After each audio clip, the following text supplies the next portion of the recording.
and they say Carson Wentz is a much better quarterback than Dak Prescott. Wentz was ranked as the 10th best quarterback in the league, while Dak was ranked 17th. All of the quarterbacks were placed in tiers, and Wentz was in the second tier, while Dak was in the third. An offensive coordinator said about Wentz, quote, he has great confidence, great stature, big arm, competitive, while a GM said Dak, quote, has some it factor.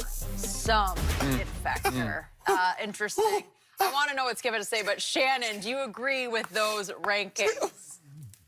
Skip, I just want you to know, I was called by several people asking me to chime in, and I refused to because I'm like, you know, if I chime in, Skip gonna say this is a bias, it's painted. You have inside information. So Mike Sando called you to get your response?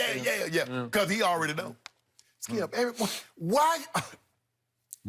Help me understand this. Why is it you can't see what everyone else can see? They say that, Skip, the blindest man is not the man that can't see. It's the man that chooses not to see. You choose. That's well said. I'm glad you brought that up. You choose not to see this. No, the world chooses not to see. Skip, look, at the end of the day, Wentz is just better than Dak. His ceiling is higher. If you take the first 3 years, if you say Dak played great his first year, if you say he played great his third year, those 2 years still wasn't as great as Wentz's second year. Wentz was going to be the MVP. Now, the only caution that I have with him is injury, because I have yet to see him play a full season. Something goes wrong.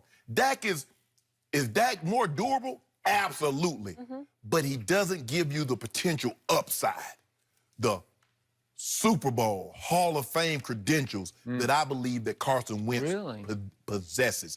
And when you hold Zeke, why do you think Zeke thinking about this? Dak, yeah. No, why do you think Zeke is... Zeke's holding, I got you. Yeah, why do you think he's thinking about holding out? Because he knows you can't go nowhere without me. We don't know that he's thinking about holding. He will, I believe he will. Okay. I need to get in touch with his dad, tell him make sure he holds out. But anyway, Skip, here's you do. That's your only hope. Here's the thing.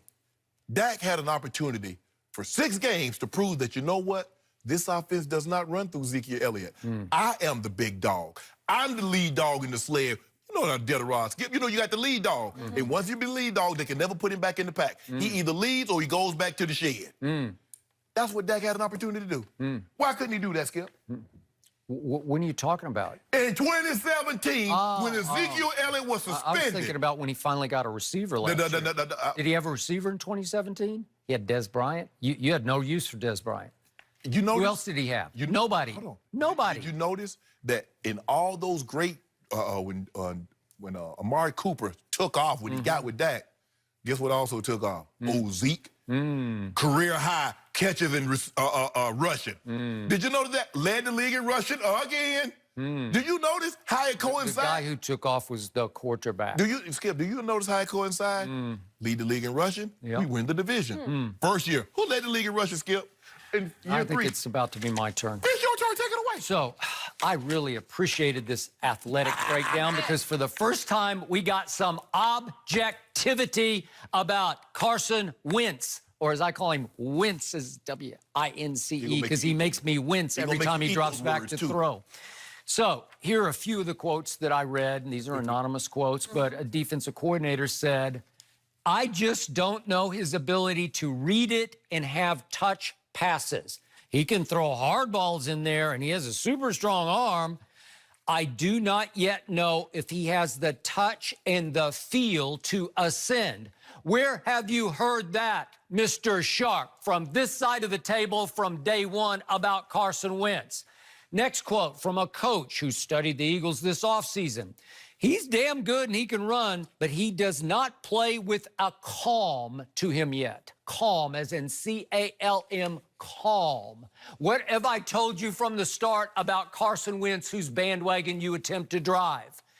Deer in headlights. He makes me nervous watching him, and I'm rooting against the Eagles. When he drops back, it's like, I think I might throw it over there as hard as I can throw it. And maybe they catch it, and a lot of times they don't. And he holds on to the ball too long, and he takes too many shots, and he has been beat up.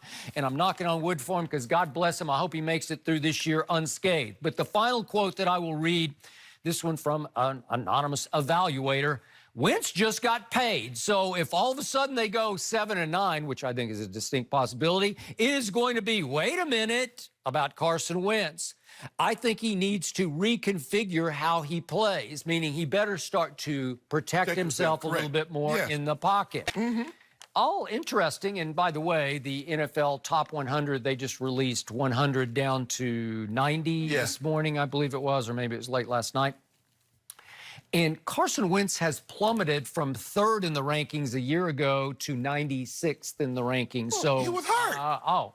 And by the way, I don't know how this happened, but Dak Prescott outplayed him twice this year. I don't know how, but he did. You know what, Skip? I love Jenny. This is what I like to do. I don't really like to read anonymous quotes, but you want to read everything they had to say. Well, let me read something what they had to say about Dak Prescott. Some of these anonymous. Wait, I thought it was my turn. No, you tried to stall me out. I just barely got started. No, you tried to stall me out. Well, would you read the first quote, please, about Dak? Are you going to read the first one? No, you skipped to the second page. Whoa, let me...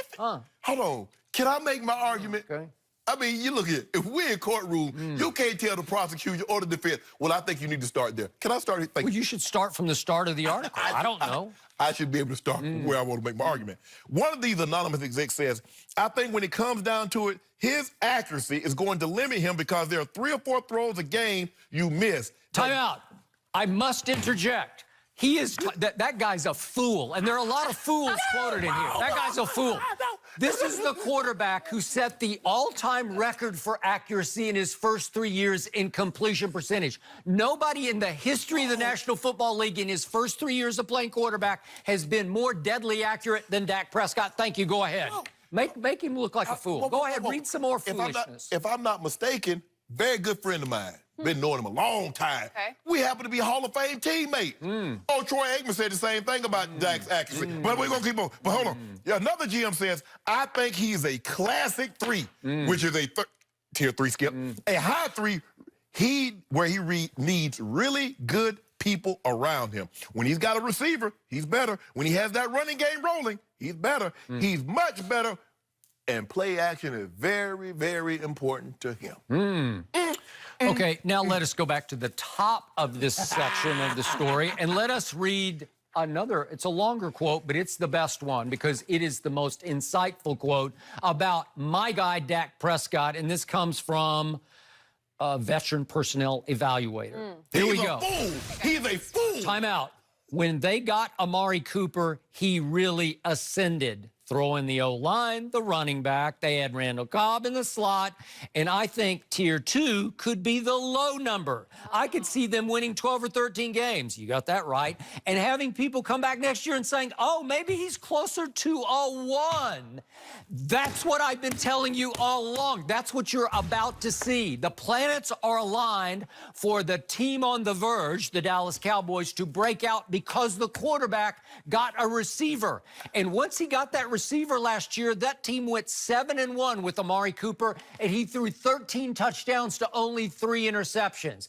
And he was 3rd over the last 8 games of the season in the NFL in completions.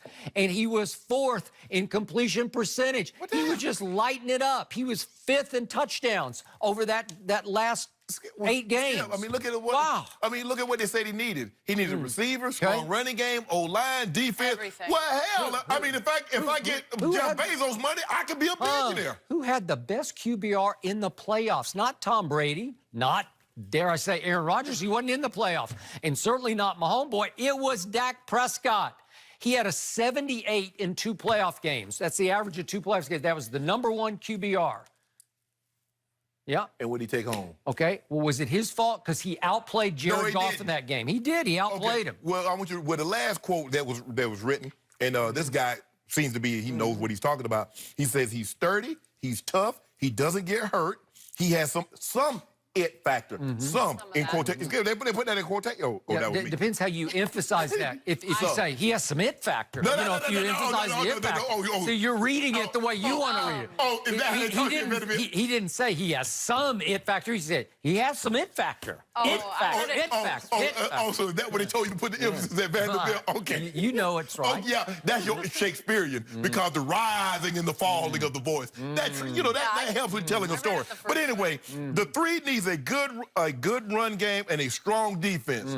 I think that's Dak. Okay, the 3 needs a good run game and a strong defense. I think that's Dak. Or you want me to read like this? I think that's Dak.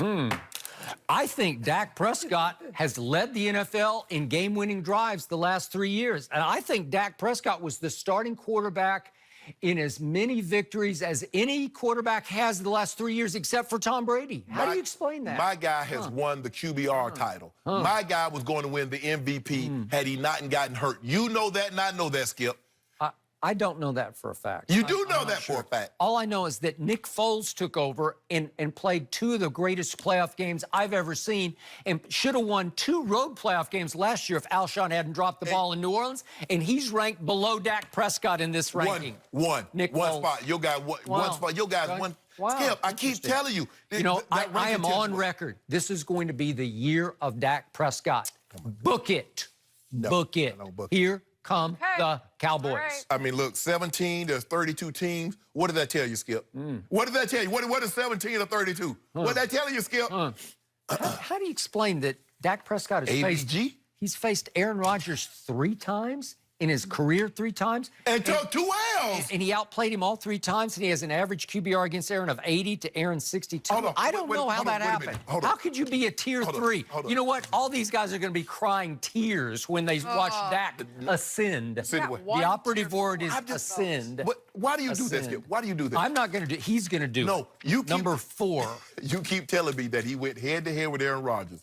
He took 2 L's, but you say he outplayed him. Well, you always tell me Pat Mahomes can't play defense, right? Hold on, but when I tell you my homeboy outplayed Aaron Rodgers, who won the game? I have heard that before. But now we're just waiting to see what Dak does. Well, What'd we got you say cases. again? You said this is it? This is the season? The year. This is Well, the we got year. our cases to do on This that. is it, I'm sure. We'll have plenty. Should the Browns already be worried about Odell Beckham Jr.? We'll discuss that next.